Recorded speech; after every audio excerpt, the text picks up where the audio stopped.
Derecho Procesal Civil, José Ovalle Favela. Prólogo. El libro consta de 4 partes. La primera tiene un carácter introductorio y con ella se pretende, en 2 capítulos, precisar las relaciones entre la teoría general del proceso, objeto de un curso necesariamente anterior, y el derecho procesal civil y, además, señalar la estructura y las características del proceso civil tanto en el derecho comparado como en el ordenamiento mexicano. En la parte 2 se analiza el juicio ordinario civil, como juicio tipo que permite conocer la constitución, el desarrollo y la terminación del proceso civil. En esta parte, capítulos 3 a 8, se examinan la demanda y el emplazamiento, las actitudes del demandado, la prueba, los alegatos y la sentencia. En la parte 3, compuesta por los capítulos 9 a 13, se aborda el estudio de los medios de impugnación, apelación, queja, revocación, reposición y apelación extraordinaria, previstos en el Código de Procedimientos Civiles para el Distrito Federal, así como el examen de la ejecución procesal. Por último, en la parte 4, capítulos 14 a 19, se analizan los juicios civiles especiales y los procedimientos de jurisdicción voluntaria. Los índices de contenido y analítico, que se incluyen al principio y al final de la obra, respectivamente, tienen por objeto facilitar su consulta. En la exposición de estas 4 partes se han analizado fundamentalmente las disposiciones del Código de Procedimientos Civiles para el Distrito Federal de 1932, así como la doctrina y la jurisprudencia elaborada sobre dicho código.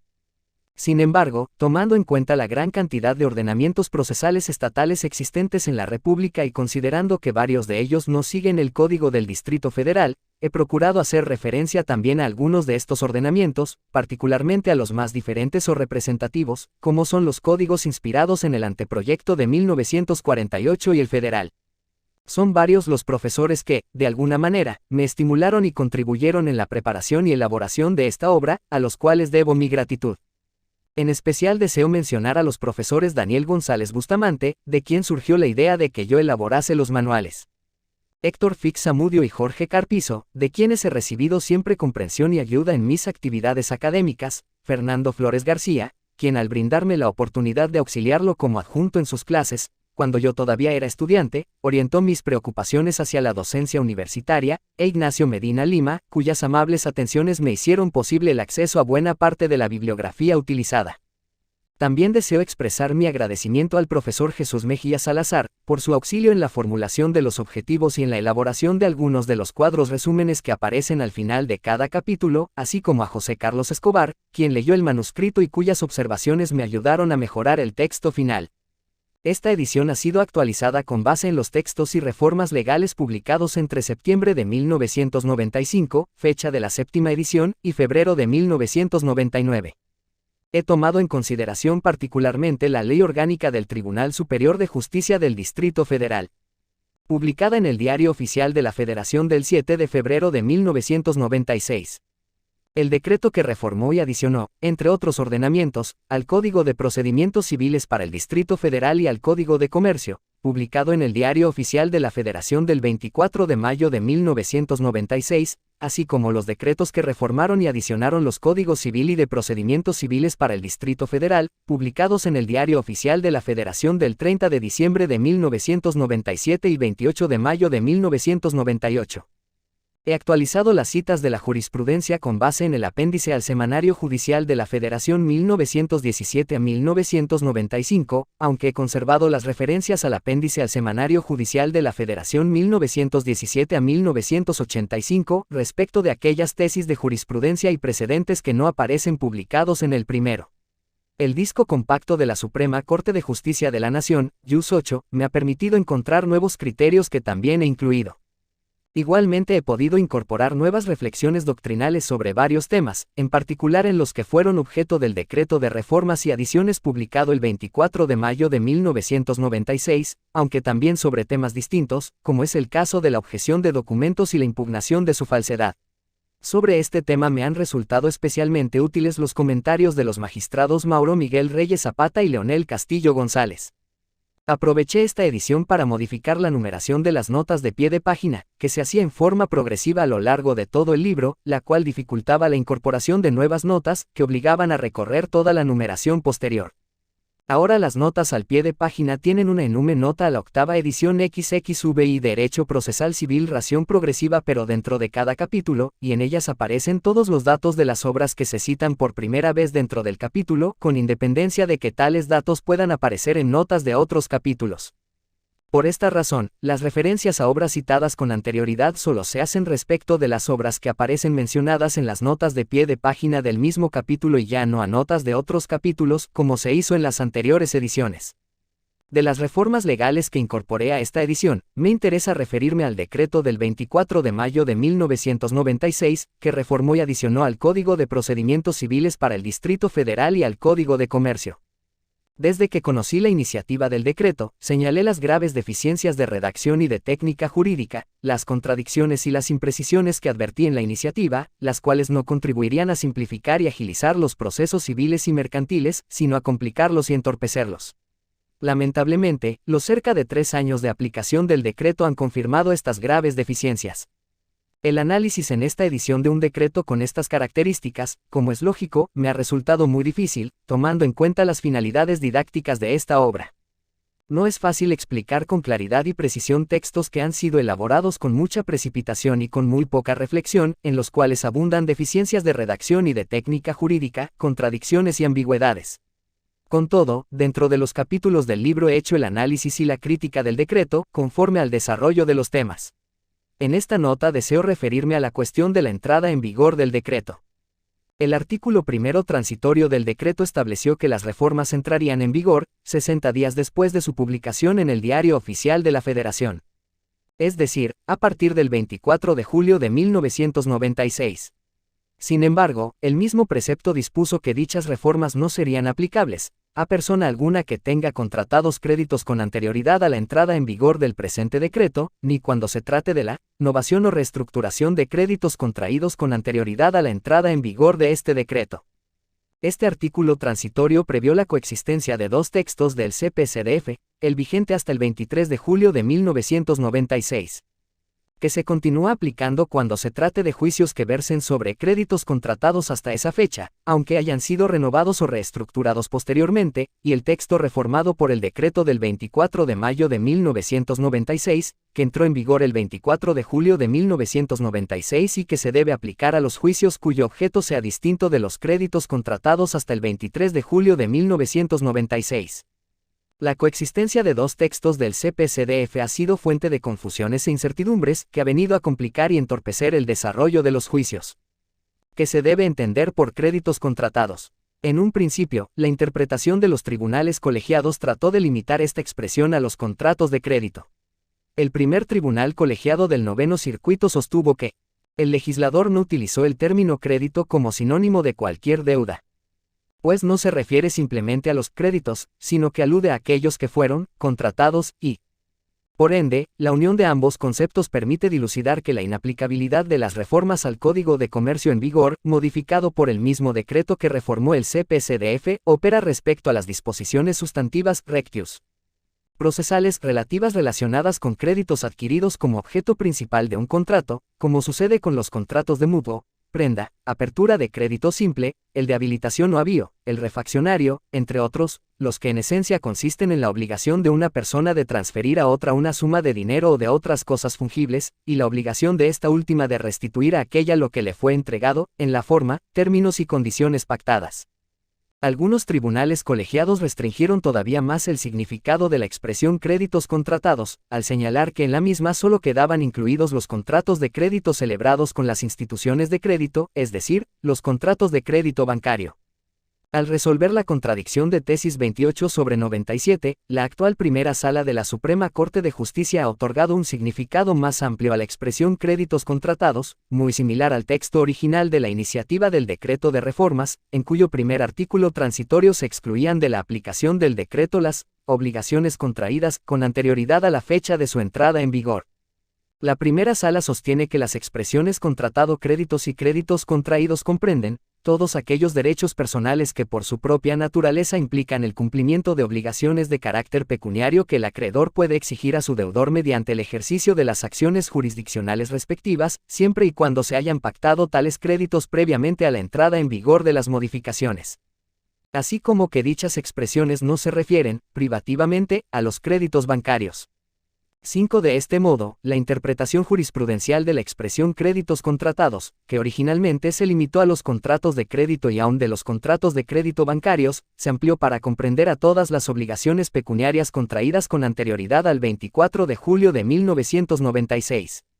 A los juicios y procedimientos que versen sobre dichas obligaciones se debe seguir aplicando el texto anterior del Código de Procedimientos Civiles para el Distrito Federal y del Código de Comercio. A los demás juicios y procedimientos se debe aplicar el decreto del 24 de mayo de 1996, respetando derechos u oportunidades procesales nacidos al amparo del texto anterior. En el desarrollo de los temas he procurado señalar en cada artículo que cito si fue reformado por el decreto mencionado. De nuevo, expreso mi profunda gratitud a los profesores, estudiantes, jueces, magistrados y abogados que se han interesado en este libro. Su interés es uno de mis mayores motivos de satisfacción y me estimula para continuar trabajando en nuevas ediciones. Parte 1. Introducción. Derecho procesal y proceso civil. Al concluir este capítulo, el alumno deberá ser capaz de explicar en qué consiste la unidad esencial del derecho procesal, explicar los dos significados principales de la expresión derecho procesal, distinguir las diversas ramas del derecho procesal, identificar el derecho procesal civil, señalar los principios y subprincipios del proceso civil, distinguir los tres sistemas procesales contemporáneos, explicar las tendencias del proceso civil en el derecho comparado. 1.1. Unidad esencial del derecho procesal. Todo estudio sobre cualquier rama del derecho procesal debe partir de una premisa básica, sobre la cual existe un consenso entre los autores: la unidad esencial del derecho procesal.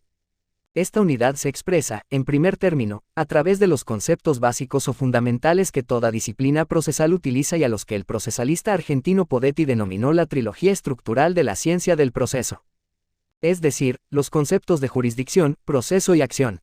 Todas las ramas del derecho procesal parten de la existencia de estos conceptos: a. De la jurisdicción como la función que ejercen órganos del Estado independientes o autónomos, para conocer y resolver, a través del proceso, los litigios que planteen las partes y, en su caso, para ordenar que se ejecute lo resuelto o juzgado. B. Del proceso como conjunto de actos y hechos jurídicos a través del cual dichos órganos dirigen y deciden los litigios, y C. De la acción como el derecho que se confiere a las personas para promover un proceso ante los órganos jurisdiccionales, a fin de obtener una resolución sobre una pretensión litigiosa y lograr, en su caso, la ejecución forzosa de lo juzgado. Dicha unidad esencial se manifiesta, también, en el hecho de que todo proceso, cualquiera que sea el tipo de conflicto, civil, penal, laboral, etc., que resuelva, tiene una estructura esencialmente igual. Todo proceso, sostiene con razón Alcalá Zamora, arranca de un presupuesto, litigio, se desenvuelve a lo largo de un recorrido, procedimiento, y persigue alcanzar una meta, sentencia, de la que cabe derive un complemento, ejecución. Si el proceso es un instrumento estatal para solucionar conflictos, es lógico que todo proceso tenga como antecedente y contenido un litigio. De igual forma, todo proceso se desenvuelve a través de una serie de actos y hechos procesales, los cuales tienen una realización formal, espacial y temporal, que constituyen el procedimiento. Y, por último, todo proceso tiene por objeto llegar a una sentencia que resuelva el conflicto, la cual es susceptible de ser realizada coactivamente, en caso de no ser cumplida voluntariamente por la parte condenada. De este modo, litigio, procedimiento, sentencia y, eventualmente, ejecución, se manifiestan en todo tipo de proceso. La estructura esencialmente igual del proceso se manifiesta también en el carácter dialéctico de este. El proceso no es un artificio creado mediante la elucubración meramente teórica, sino que es el producto de la asimilación en el derecho de la experiencia social, que se desarrolla en forma dialéctica. El carácter contradictorio de las pretensiones litigiosas impone al proceso una estructura dialéctica en la cual la pretensión de la parte actora constituye la tesis, la excepción de la demandada, la antítesis, y la sentencia del juzgador, que debe considerar las afirmaciones, las pruebas y los alegatos formulados por las partes en el proceso, viene a ser la síntesis. 3. En conclusión, existe una unidad esencial del derecho procesal que se sustenta en los tres conceptos fundamentales de la ciencia del proceso y en la propia estructura esencialmente igual del proceso. Eduardo B. Carlos expresa claramente esta concepción unitaria del derecho procesal cuando define esta disciplina como la ciencia que estudia el conjunto de normas jurídicas que regulan el proceso por cuyo medio el Estado, ejercitando la función jurisdiccional, asegura, declara y realiza el derecho. Es claro que aquí la expresión derecho procesal se utiliza con el significado de ciencia jurídica procesal, y no en el sentido de derecho procesal objetivo, o conjunto de normas jurídicas que regulan el proceso, conjunto de normas que constituye, precisamente, el objeto de estudio de la primera. Este doble significado de la expresión derecho procesal, como ciencia o disciplina de estudio, así como de conjunto de normas estudiado por dicha disciplina, propicia algunas confusiones que conviene evitar, aunque en ocasiones esto resulte difícil si se toma en cuenta el paralelismo lógico entre dichos significados. En esta obra procuraremos utilizar la expresión derecho procesal preferentemente con el primer significado. La definición de Eduardo B. Carlos antes mencionada comprende todo el derecho procesal como disciplina de estudio. En ella se incluyen todas las ramas de la ciencia jurídica que estudian los diversos procesos. Sin embargo, con objeto de sistematizar los estudios procesales conviene distinguir, por un lado, una parte general del derecho procesal que se denomina teoría general del proceso y está constituida, al decir de Alcalá Zamora, por la exposición de los conceptos, instituciones y principios comunes a las distintas ramas del enjuiciamiento, y por el otro, las partes o ramas especiales del derecho procesal que se dedican al estudio específico de cada uno de los procesos. 1.2. Clasificación del derecho procesal. Derecho procesal civil. Las partes o ramas especiales del derecho procesal suelen ser clasificadas en función del tipo de proceso que estudian. Si la concepción unitaria del derecho procesal permite, por un lado, la elaboración sistemática de una parte general, la teoría general, del proceso, por el otro no impide, sino que propicia, el reconocimiento y estudio de las características y modalidades propias de cada proceso, a través de cada una de sus ramas especiales. Es conveniente no confundir la unidad esencial del derecho procesal con su identidad total. No es posible afirmar esta identidad total, pues ello implicaría desconocer las modalidades y características de cada proceso. En cambio, si se sostiene la unidad esencial, conceptual y estructural, del derecho procesal, es posible reconocer la diversidad de los procesos, la cual se debe, sobre todo, a que la diversa naturaleza de las normas jurídicas sustantivas aplicadas a través de los procesos impone a estos determinadas características. De esta manera, el principio de la libertad de estipulaciones, llamado también de la autonomía de la voluntad, el cual generalmente rige las normas del derecho privado, influye en el proceso destinado a la aplicación de dichas normas y se traduce en el principio dispositivo. Así, el proceso civil y el proceso mercantil, a través de los cuales se aplican las normas de los derechos civil y mercantil, en ambos casos de naturaleza privada, tienen como característica fundamental el estar regidos por el principio dispositivo. 6. Tradicionalmente este principio dispositivo o principio de disposición se ha entendido como aquel que permite a las partes disponer del proceso, monopolizando su iniciativa e impulso, así como fijando su objeto, y disponer del derecho sustancial controvertido. En la doctrina procesal se ha pretendido distinguir entre dispositividad del proceso y disponibilidad del derecho sustancial controvertido, pero resulta claro que aquella no es sino una consecuencia de esta y que ambas nociones, en cierta medida, se implican. Sin el poder de disposición de las partes sobre el derecho material controvertido no podría haber, lógicamente, dispositividad sobre los actos del proceso. Anteriormente, el principio dispositivo contribuyó a formar la idea de que el proceso era obra exclusivamente de las partes. Radbruch sostenía que este principio, expresión procesal de la concepción jurídica individualista, convertía al proceso en un libre juego de fuerzas entre las partes contendientes, como si los litigantes fuesen dos jugadores de ajedrez de fuerzas equilibradas, dos adversarios ingeniosos, guiados por un egoísmo bien entendido, situados ambos en un plano de igualdad y que no necesitan para nada de la ayuda del juez. Sin embargo, dicho principio dispositivo ha sufrido una evolución posterior, como veremos al estudiar los diversos sistemas procesales.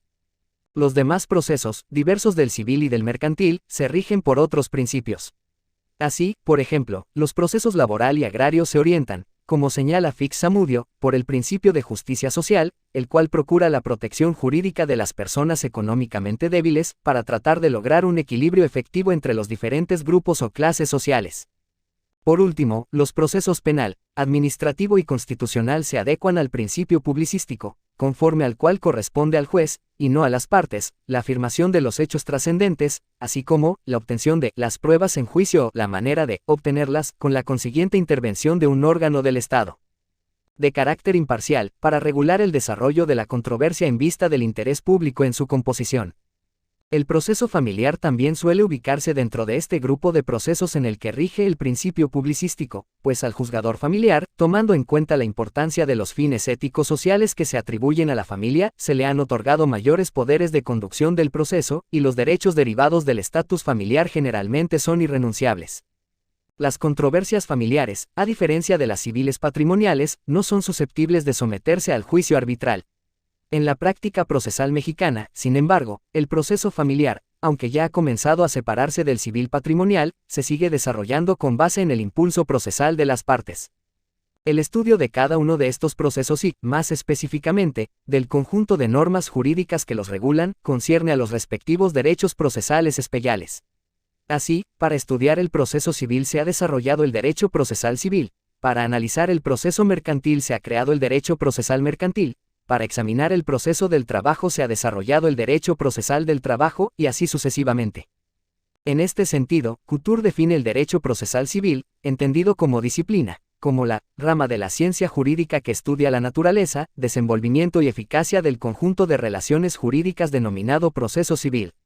En su sentido objetivo, Liebman define el derecho procesal civil como aquella parte del derecho que regula el desarrollo del proceso civil.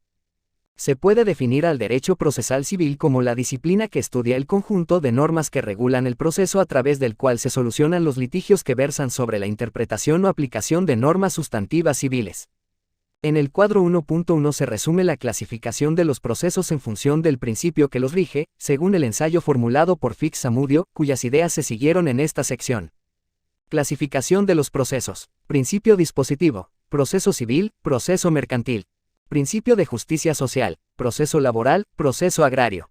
Principio publicístico, proceso penal, proceso administrativo, proceso constitucional, proceso electoral, proceso familiar y del Estado civil. 1.3. Proceso civil. El principio dispositivo, que rige en forma predominante pero no absoluta el proceso civil, se manifiesta en diferentes aspectos de este imprimiéndole determinadas características o, como las llama Vescovi, subprincipios, entre los cuales se pueden enumerar los siguientes. 1. El proceso debe comenzar por iniciativa de parte. El juez no puede, en materia civil, instaurar, por sí mismo, un proceso. Según un viejo aforismo, nemo judex sine actore, donde no hay demandante no hay juez. Si no existe la acción de la parte interesada, no puede haber proceso. 2. El impulso del proceso queda confiado a la actividad de las partes. 3. Las partes tienen el poder de disponer del derecho material controvertido, ya sea en forma unilateral, a través del desistimiento de la acción o, más exactamente, de la pretensión y del allanamiento, o en forma bilateral por medio de una transacción. 4. Las partes fijan el objeto del proceso, tema decidendum, a través de las afirmaciones contenidas en sus escritos de demanda y contestación a la misma. El juez no puede resolver más allá, ultra petita, o fuera, extra petita, de lo pedido por las partes. 5. Las partes también fijan el objeto de la prueba, tema probandum, y, en consecuencia, la actividad probatoria debe limitarse, por regla, a los hechos discutidos por las partes. 6. Solo las partes están legitimadas para impugnar las resoluciones del juzgador, y la revisión de estas debe circunscribirse a los aspectos impugnados por las partes. 7. Por último, por regla general, la cosa juzgada solo surte efectos entre las partes que han participado en el proceso. Algunos de estos subprincipios, particularmente el mencionado en el número 2, han sido objeto de modificaciones en el desarrollo de los sistemas procesales. La tendencia denominada de la publicización del proceso ha enfatizado la necesidad de otorgar mayores poderes al juzgador para impulsar el desarrollo técnico y formal de aquel. Otro principio característico del proceso civil es el de la igualdad de las partes en el proceso, que no es sino una manifestación particular del principio general del constitucionalismo liberal, de la igualdad de los ciudadanos ante la ley. Este principio, que implica la igualdad de oportunidades procesales para las partes, tiene como punto de partida la afirmación de que todos los individuos deben ser tratados como iguales ante la ley y en el proceso. Este principio de igualdad fue cuestionado a finales del siglo XIX por quienes sostienen que en una sociedad caracterizada por las desigualdades sociales y económicas, dicho principio no era una garantía de justicia, sino una ratificación jurídica de las desigualdades. Para tratar de superar esta crítica surgió la tendencia hacia la socialización del proceso civil, la cual reconoce las desigualdades económicas y sociales, y procura evitar que esas desigualdades afecten la igualdad que las partes deben tener en el proceso. Por último, otro principio que rige el proceso civil, y en general todos los demás procesos, es el de la contradicción, derivado del carácter dialéctico del proceso. Según Couture, este principio, cuya fórmula se resume en el precepto audiatur et altera pars, oígase a la otra parte, consiste en que salvo situaciones excepcionales establecidas en la ley, toda petición o pretensión, expresada por una de las partes en el proceso, debe ser comunicada a la parte contraria para que ésta pueda prestar a aquella su consentimiento o formular su oposición. Conforme a este principio, el juez no procede de plano sino en aquellas situaciones en que la ley lo autoriza expresamente. Este principio implica, pues, el deber del juzgador de no resolver la petición de alguna de las partes sin otorgar una oportunidad razonable a la contraparte para que exponga sus propias consideraciones sobre la procedencia o fundamentación de tal petición. Este deber se extiende, en general, a todos los actos del proceso y solo se excluyen aquellos actos de mero trámite que no afecten las oportunidades procesales de las partes. Para conocer el desarrollo específico de los principios del proceso civil, y en particular del dispositivo, así como del de igualdad de las partes, conviene examinar, aunque sea en líneas muy generales, los principales sistemas procesales contemporáneos. Su estudio también sirve para determinar la ubicación y el estado del ordenamiento procesal civil mexicano. 1.4. Sistemas procesales contemporáneos. Lo que se designa como sistema procesal no es, en rigor, sino la parte instrumental de cada una de las dos grandes familias jurídicas contemporáneas de mayor relevancia dentro del derecho comparado del mundo occidental. A. La familia romano-germánica, o del civil law, y B. La angloamericana, o del common law. Cada una de estas familias jurídicas posee, en términos generales, su propio sistema de enjuiciamiento civil, el cual, considerando su carácter instrumental, se encuentra condicionado por aquellas. De esta manera, en la actualidad existen dos grandes sistemas procesales: A. El romano-germánico o del civil law, y B. El angloamericano o del common law. En esta sección se esbozarán algunas de sus características principales.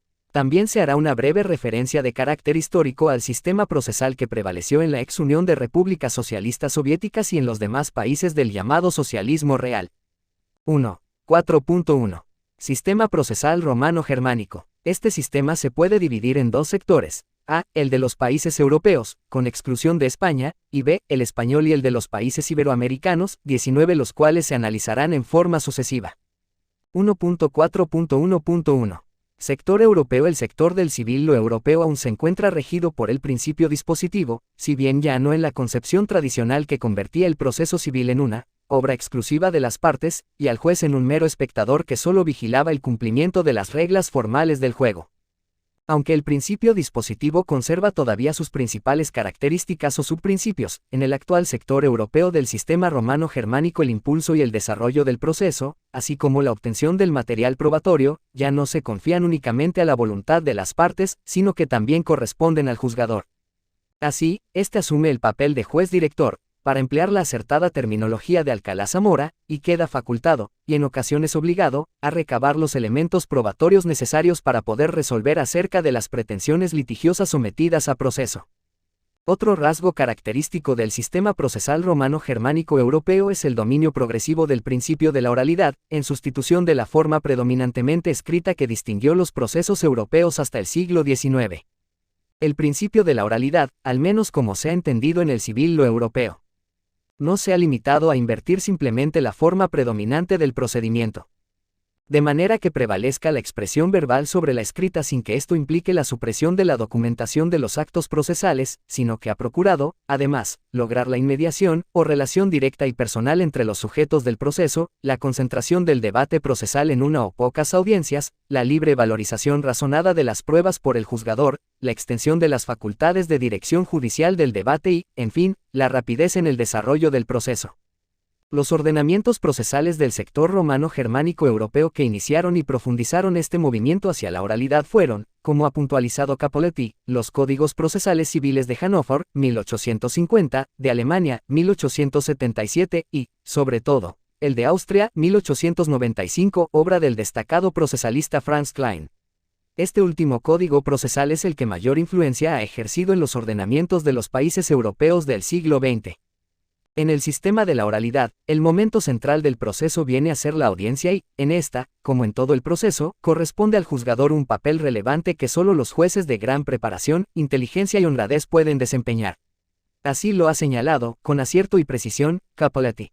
El moderno sistema de la oralidad, en el cual las partes, los defensores y los testigos hablan, más que escriben, al juez en la audiencia pública, y en el cual, por tanto, la audiencia viene a constituir el momento más importante, y también el más dramático, del proceso, presupone, como ha escrito un agudo jurista austriaco, Gustav de Melius, a fines del siglo último, un magnus judex, un gran juez, o por lo menos un juez hábil, inteligente, sobre todo honesto. Regularmente, la audiencia oral es precedida de una fase instructoria o preparatoria durante la cual las partes formulan sus escritos introductorios con el objeto de precisar los términos de hecho y de derecho del litigio sometido a proceso. En este sentido debe destacarse la introducción, en el Código Procesal Civil austriaco, de la audiencia preliminar, entre cuyos objetivos se pueden mencionar la conciliación de las pretensiones litigiosas, la depuración de las condiciones necesarias para la válida constitución de la relación procesal y la fijación de los puntos específicos del debate. 1.4.1.2. Sector iberoamericano. A diferencia del sector europeo del sistema procesal romano-germánico, el sector español e iberoamericano muestra, todavía, un atraso considerable. Si se repasan las características que Cappelletti atribuye a lo que denomina procedimiento común europeo, el cual surgió en los últimos siglos de la Edad Media y perduró hasta el siglo XIX, es posible encontrar una gran semejanza, cuando no identidad, entre aquellas y las que se asignan a los actuales procesos civiles español e iberoamericano. De acuerdo con Cappelletti, las características generales del procedimiento común europeo fueron las siguientes: a. Un predominio absoluto de la escritura. b. Carencia de inmediación entre los sujetos procesales. c. Apreciación de la prueba conforme al sistema legal o tasado. d. Desarrollo fragmentario y discontinuo del procedimiento, y e. La enorme duración de los procesos. Es claro que todas estas características, casi todas ellas superadas en el civil lo europeo, aún distinguen, en mayor o en menor medida, al proceso civil en España y en América Latina, excluyendo de esta última, desde luego, a Brasil, a Puerto Rico y a Cuba. Al primero porque con sus códigos procesales de 1939 y 1973 cuenta con un proceso civil más moderno. A Puerto Rico porque, por su situación política, debe ubicarse más próximo al common law, y a Cuba porque, a causa de su diferente estructura económica y organización política, debe considerarse dentro de lo que fue el sistema socialista. Fuera de estos tres países, el proceso civil sigue teniendo, por la significativa influencia de las leyes de enjuiciamiento civil española de 1855 y de 1881, un carácter predominantemente escrito, lento, desarrollado a través de etapas separadas y preclusivas, con carencia de inmediación entre el juez, las partes y los terceros, con una apreciación preponderantemente tasada de las pruebas y afectada por un complicado sistema de impugnaciones e incidentes, así como por un número considerable de procedimientos especiales. Cabe aclarar que en España se promulgó el 7 de enero de 2000 la Ley 1/2000 de enjuiciamiento civil, que derogó la de 1881, y que establece un proceso oral y concentrado, con el que se inicia un cambio fundamental. En España y América Latina, además, el principio dispositivo todavía se entiende, por regla, en su significado tradicional, sin que se haya producido el cambio caracterizado por Cappelletti como una tendencia hacia la publicización del proceso civil, que ha permitido al juzgador europeo convertirse en el director del proceso e impulsar su desarrollo. En estos países, salvo algunas excepciones, el principio dispositivo aún sigue siendo entendido de manera que tanto el derecho material controvertido, como el proceso mismo, incluida la actividad del juzgador, quedan a la disposición casi absoluta de la voluntad de las partes. Sin abandonar la tradición española, algunos ordenamientos relativamente recientes han tratado de superar o atenuar alguna o algunas de las características mencionadas. En este sentido, se pueden mencionar el Código Procesal Civil y Mercantil de Guatemala, del 14 de septiembre de 1963, en cuya elaboración participó en forma destacada Mario Aguirre Godoy. El Código Procesal Civil y Comercial de la Nación Argentina, del 20 de septiembre de 1967. El Código de Procedimiento Civil de Colombia, del 6 de agosto de 1970, obra elaborada básicamente por Hernando Davis Echandía y Hernando Morales. El Código de Procedimiento Civil de Venezuela, de 1986, y el Código Judicial de Panamá, de 1987. En el terreno de los proyectos destacan, sin duda, por su estructura y contenido, el de Couture, de 1945, llamado con acierto, por Sentis-Melendo, el Proyecto de América, así como el Proyecto de Código Procesal Civil tipo para América Latina, elaborado por Enrique Vescovi y Adolfo Gelsi Vidart. Este último proyecto ha servido de modelo para el Código General del Proceso del Uruguay, de 1988. En el capítulo 2 se analizará la legislación procesal civil mexicana, que se encuentra ubicada, como es claro, dentro del sector iberoamericano del civil law. Este sistema también se encuentra dominado por el principio dispositivo, a consecuencia de que en el derecho sustancial angloamericano también rige, como en el caso del sistema romano-germánico, el principio de la libertad de estipulaciones o de autonomía de la voluntad, que influye en el proceso y se expresa a través de dicho principio dispositivo. En el common law, este principio aún no ha tenido la misma evolución que en el civil law europeo. En aquel, el proceso tiene un carácter más contradictorio e individualista, de manera que en él, la función de las partes y de sus defensores asume un aspecto más intuitivo y más dinámico, es una verdadera y propia lucha entre las partes y sus defensores, en la cual presumiblemente tiene gran importancia la habilidad personal de las partes y sobre todo de los defensores. Un rasgo que caracteriza al sistema procesal del common law es la intervención de los jurados en los juicios civiles. Tal intervención se ha reducido de modo considerable en Inglaterra, particularmente a partir de la regla introducida en 1883, de acuerdo con la cual la audiencia, el trial, debía celebrarse ante un juez, a no ser que alguna de las partes solicitara la presencia del jurado. En cambio, la intervención del jurado, en Estados Unidos de América, todavía es frecuente en los procesos civiles. El desarrollo del proceso es predominantemente oral y se concentra en dos fases o momentos principales: a. La fase preliminar o preparatoria, con finalidades conciliatorias, de fijación del debate y de preparación de la audiencia final, que en Estados Unidos se denomina pretrial y se desarrolla ante un juez, y en Inglaterra se concentra en la summons for directions llevada a cabo ante el máster, y b. Una audiencia final, el trial, en la que en una sola sesión se deben practicar las pruebas en forma pública, las partes deben formular sus alegatos, el jurado, en su caso, debe emitir su veredicto y el juez su sentencia.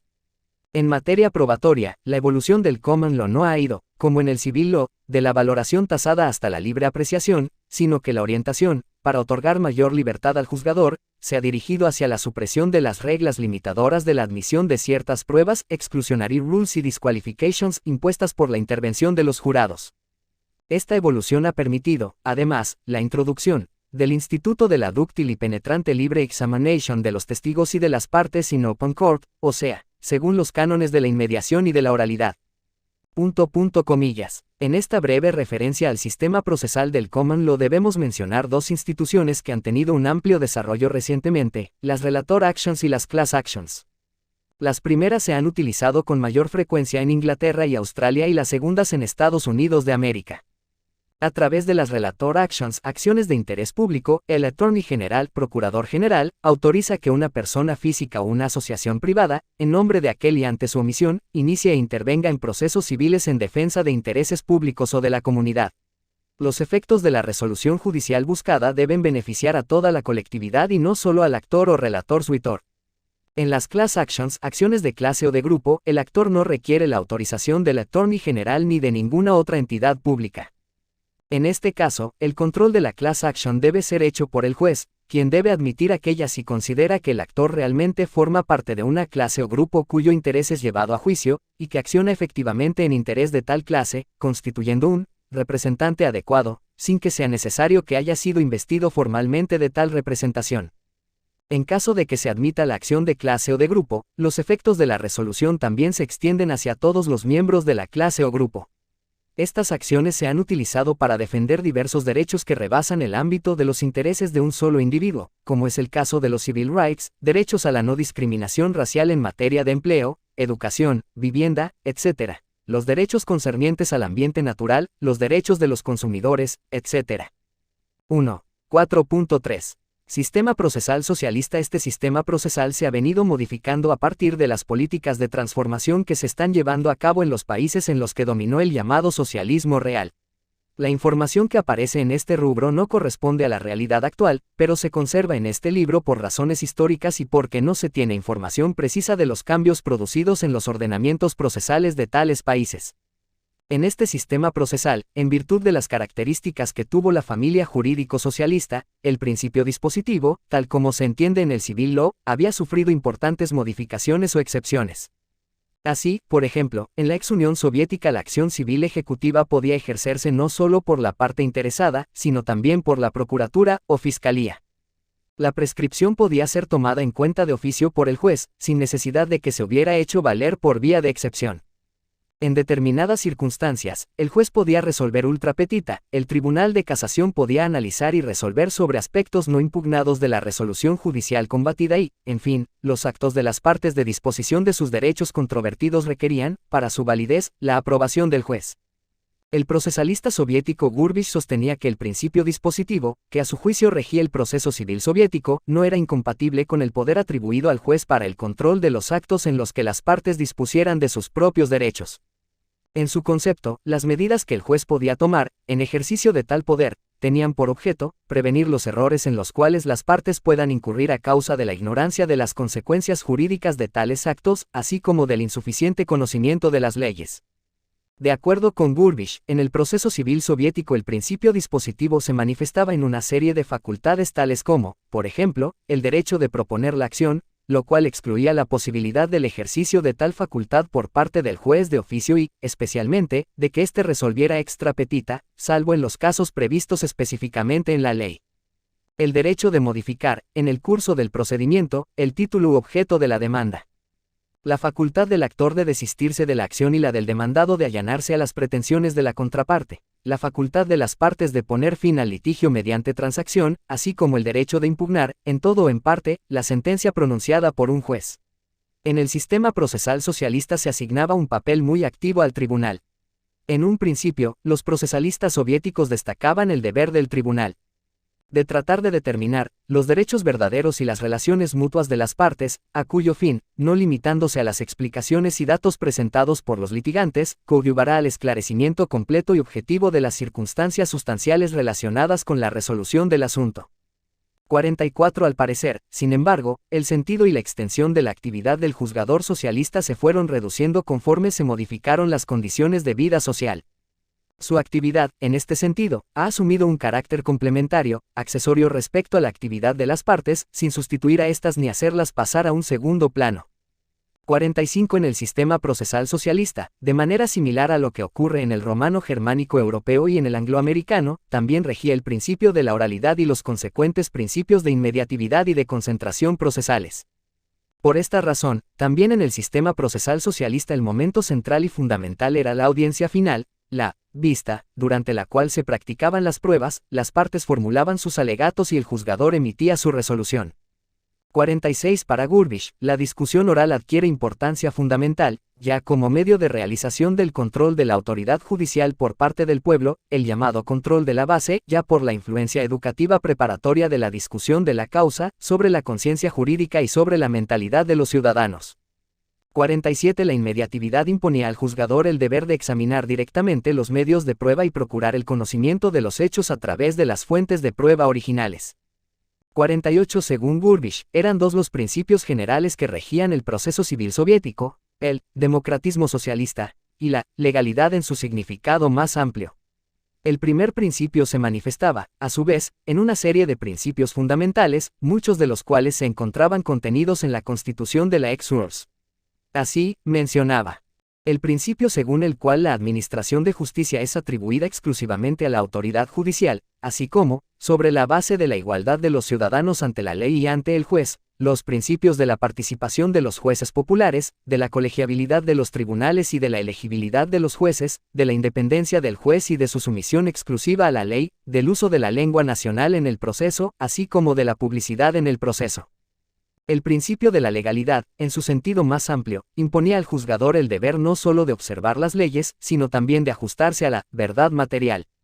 Tomando en cuenta el objetivo general al cual apuntan los principios generales, la ley exige de la decisión del juez dos requisitos esenciales, la legitimidad y la fundamentación, es decir, la conformidad a la ley y a la verdad material. Por último, respecto a la organización judicial conviene señalar que al lado de la elegibilidad de los jueces y de la participación de los asesores populares, en los países socialistas solía ponerse de relieve la función educativa de los tribunales y del proceso mismo. Así, se consideraba que, el juez tiene como misión asesorar a las partes sobre sus derechos y los que se debaten en el juicio, así como sobre los procedimientos, funciones social y educativa del proceso. 1. 4.4.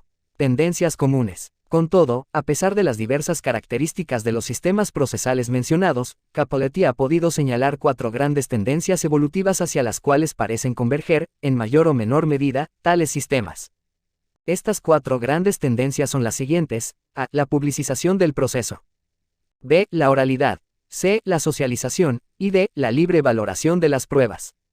La tendencia hacia la publicización del proceso contempla el incremento de los poderes del juzgador en la dirección y el control del proceso. En este sentido, Cappelletti señala que en los sistemas romano-germánico y angloamericano la evolución se ha caracterizado por la sustitución de un proceso civil considerado como cosa de las partes por un proceso dirigido y controlado por el juzgador, aunque aclara que tal evolución no ha afectado el carácter disponible del objeto del proceso. Los poderes judiciales de dirección y control de proceso no implican necesariamente, sin más, también un poder del juez de violar el principio dispositivo, ni los consiguientes principios de demanda y de la excepción de parte.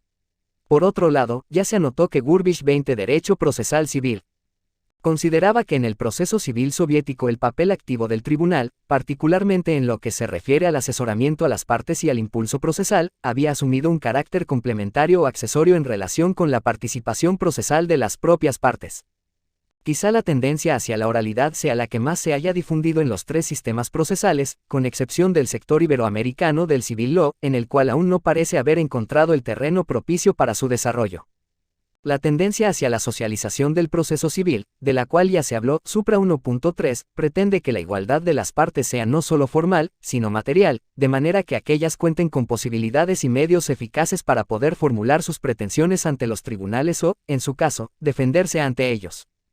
En este sentido, la tendencia hacia la socialización del proceso civil procura, entre otras cosas, la reducción o exclusión de las costas judiciales, el asesoramiento jurídico accesible a todos los justiciables y la simplificación de los procedimientos, con objeto de lograr que el acceso a la justicia no sea solo una declaración formal prevista en los textos constitucionales o legales, sino, sobre todo, una posibilidad real y concreta de quienes se vean precisados a formular pretensiones o defenderse de ellas ante los tribunales. En el fondo de esta tendencia subyace la idea de que no debe ser la disposición de recursos económicos, o la mayor habilidad del abogado de una de las partes, lo que incline en su favor la decisión del juez, sino la razón jurídica de sus pretensiones. Esta tendencia, recogida por vez primera en la Ordenanza Procesal Civil Austriaca de 1895, ha encontrado su expresión más radical en los ordenamientos procesales de los países socialistas y se ha desarrollado también, aunque con alcance y sentido diversos, en varios países del civil law europeo y del common law. En cambio, en América Latina, incluido México, sus propias condiciones económicas y sociales han impedido que se pueda avanzar seriamente hacia la socialización del proceso civil, a pesar de que en algunos ordenamientos procesales de la región se acoja, así sea parcialmente, esta tendencia. Por último, la tendencia hacia la libre valoración de las pruebas ha logrado expresarse, si bien por caminos y con alcances diversos, en los 3 sistemas procesales: en el common law, en virtud de la supresión de las exclusionary rules y las disqualifications; en el sistema romano-germánico, particularmente en el sector europeo, a causa de la supresión de la prueba legal o tasada; y en el sistema socialista, por el principio de la búsqueda de la verdad material en el proceso.